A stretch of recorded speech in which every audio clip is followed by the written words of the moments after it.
Question, it is a much, much, much bigger deal than the sports world appears or seems to me to be making of it so far.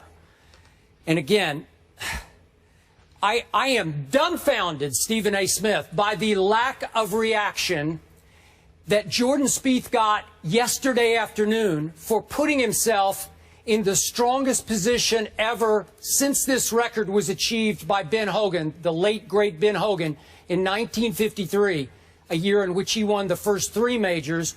Jordan Spieth put himself in the strongest position since then, stronger than Tiger Woods, stronger than Jack Nicklaus, stronger than Arnold Palmer, to close this deal. And the reaction seemed to me to be, that's cute, that's nice, ho-hum, on to the next golf story. What I heard and felt last night, Stephen A. Smith, was that Tiger Woods achieved more hype and buzz going into this tournament. The new improved Tiger, who was back and had the best chance yet to break back through and win yet another major championship before this started. I felt more impact from that story than I felt for this kid last night. And I still believe that this kid, only 21 years of age, is being underhyped and underpublicized in the shadow that the great Tiger Woods still casts. And again, we were all spoiled rotten by the electrifying performances that Tiger Woods once gave us. Seems to me like it's a long, long time ago, because clearly we have to go all the way back to '08 since the last time Tiger broke through and won a major championship at the United States Open.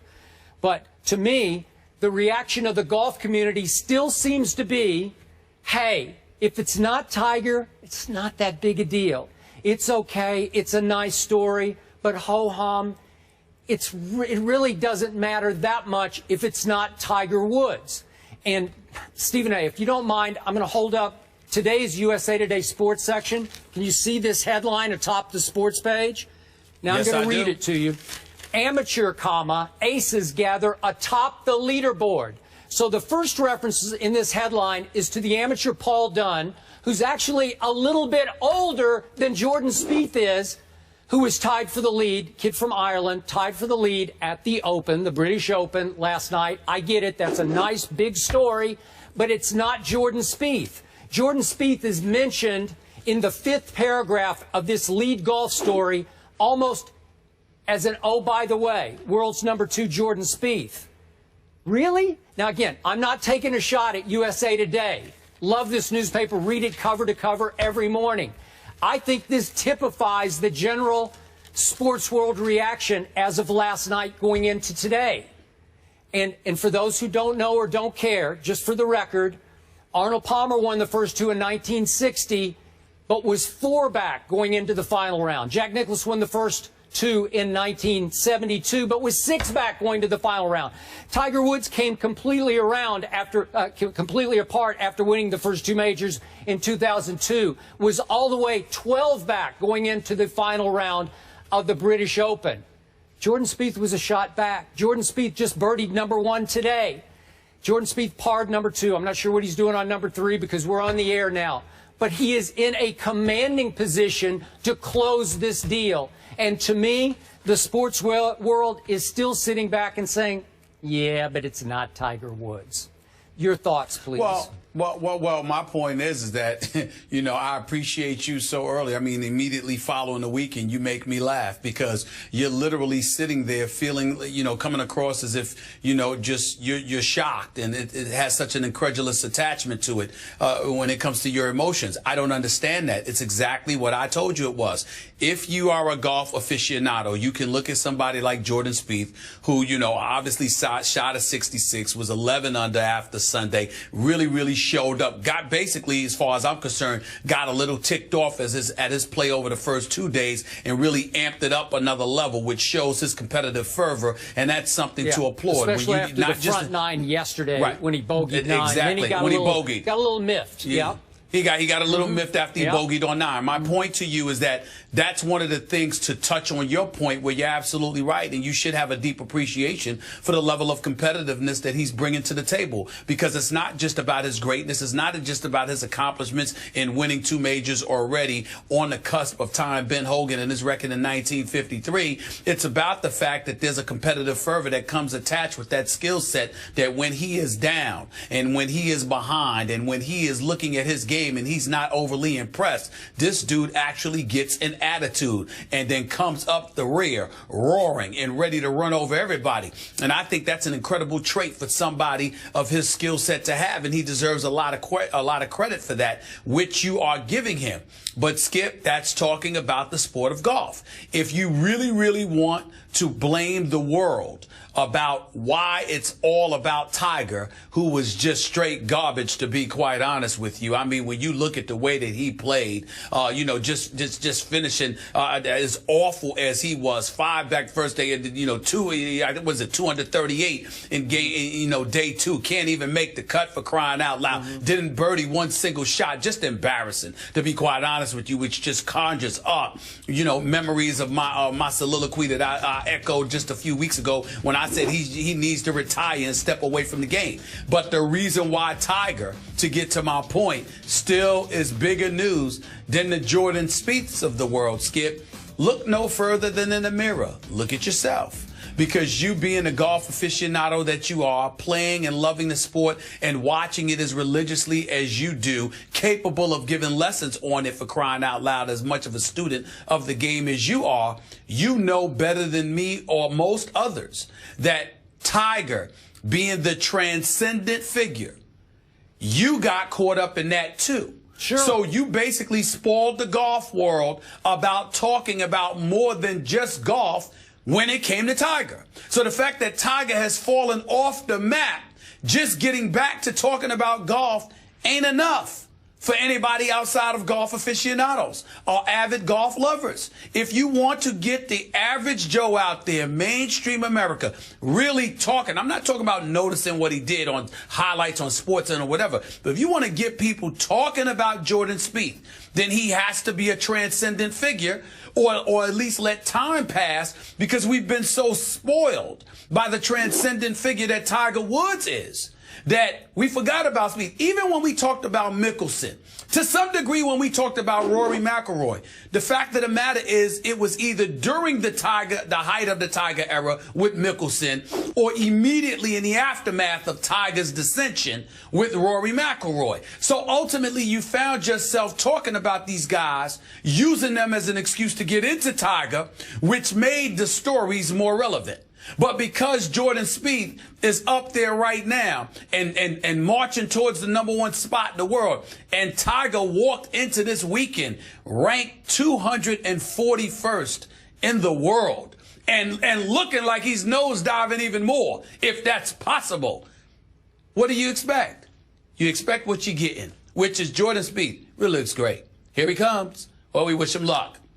For those that are watching golf today, outside of that, everybody's going to work, doing what they want to do, going about their business. That's just the way it is. Okay, but can you grasp the fact that what Jordan Spieth has done so far this golf season might just be, if he closes his deal today, beyond anything Tiger Woods ever accomplished, as great as he was? And I've often called him the most dominant player for a stretch we've ever seen in the history of golf. But can you understand? Yeah. Okay, so what he's doing has not been done for 62 years. He is dominating the sport in a way right now that even Tiger, in performance, in achievement, did not dominate. But because Jordan Spieth is just a nice kid from Dallas, Texas, with no rough edges, no big backstory, he doesn't curse on the golf course, he didn't get in any trouble when he was in college at the University of Texas, he didn't get suspended, there's no rough edge to him. I find him to be a little arrogant, but he's that sort of oxymoronic, humble arrogant. He still comes off as a nice kid, a courteous, nice kid.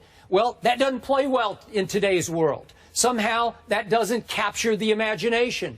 Tiger was a thunderstorm waiting to happen. Tiger, from the start in 1997, let go of curse words. They flew out of his mouth in front of those boom mics on the tees and near the greens. So again, that made him a little edgy, a little, like, oh, wow, the kids were amazed by Tiger Woods. Well, again, you're not wrong, Skip, because you're never wrong about your golf, but you're giving an incomplete picture. And here's what I mean by that. When you talk about Jordan Spieth, you talk about the outcome. When you talked about Tiger's game, you literally talked shot after shot after shot. Something amazing happened seemingly with each round as it pertained to Tiger. Whether it was something out of the rough, whether it was something off the tee, whether it was his putting or whatever the case may be, there was something. Whereas with Jordan Spieth, he just seems to be methodical. He continuously comes at you. Doesn't necessarily blow you away with a wow moment or moments of greatness per se. He's just consistently very gifted at what he does for the most part. And it seems to be more so than the competition at this moment in time. So in the case of Jordan Spieth, you're looking at the results. In the case of Tiger, you are literally, just transfixed moment to moment because of the greatness you may witness at a particular moment in time, and you don't want to miss it. You don't even want to blink because you might miss it. Yeah. That's the dichotomy that exists between the two. Sure, all of those other things that you said are absolutely correct. But with Jordan Spieth, I find myself waiting to see the score. With Tiger, I need to see him play when he was in his prime. Okay. I needed to see him swing. With Jordan Spieth, all right, where's he at? Where's Day at? Where's Oosthuizen at? Where are these guys at? That's just the way it is. So, quick comment for me on the headline I showed you in today's USA Today. Amateur, aces gather atop the leaderboard. Jordan Spieth happened to be just one of those aces atop the leaderboard. Right. He's one shot back from a chance to do something that is all-time great, and he's not even in the headline of today's USA Today. Not taking a shot at them. This typifies, I think, the general reaction. And I'm saying to you, all they're saying is he'll be a headline tomorrow if he wins. But right now we're waiting to see, is he going to match Ben Hogan's mark from 1953 where he won 3 straight majors within a calendar year? Is he going to do that? That's all anybody's waiting for with Jordan Spieth. If it were Tiger in his prime, we would be looking at him every swing. Do you remember there were times when SportsCenter and other networks literally went away from their scheduled programming to watch Tiger swing? I mean, think about that. That's what went on with Tiger. Hey, that ain't Jordan Spieth. Tiger in his prime? Are you kidding me? What if Tiger had been the first black golfer to break through and win at Augusta National, win the Masters in '97, and had gone on to win the U.S. Open, and then gone to the British Open, and after 3 rounds had been 1 shot back? Do you know what a nuclear bomb would drop in the national and international media? Not just the golf media, but just in general. Again, Tiger, on a sociological level, had shattered through. He had not just broken through, he had shattered the golf world by winning the Masters in 1997. So that's not in his prime. That's at the start.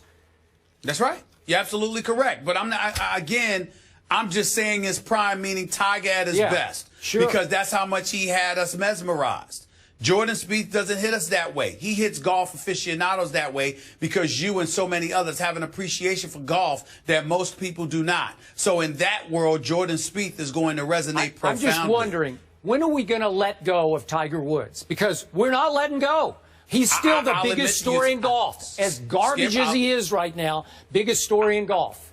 Skip, I'll admit to you, I believe that the dissension that we are witnessing with Tiger Woods right now, it may very well lead to that. I think the beginning of the end of this aura regarding Tiger Woods, as slow as it has been to get to that point, I think after this right here, what I saw over those first 2 days, Tiger really needs to go away. And by the way, he's embarrassing himself by constantly telling people he's right there. He's not right there.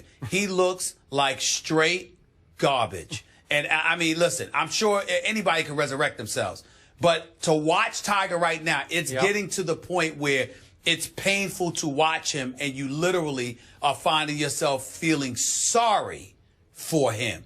He really needs to think about taking a break away from the game and just disappearing, because he's not himself at all. He's not even a shell of himself anymore. It's a disaster.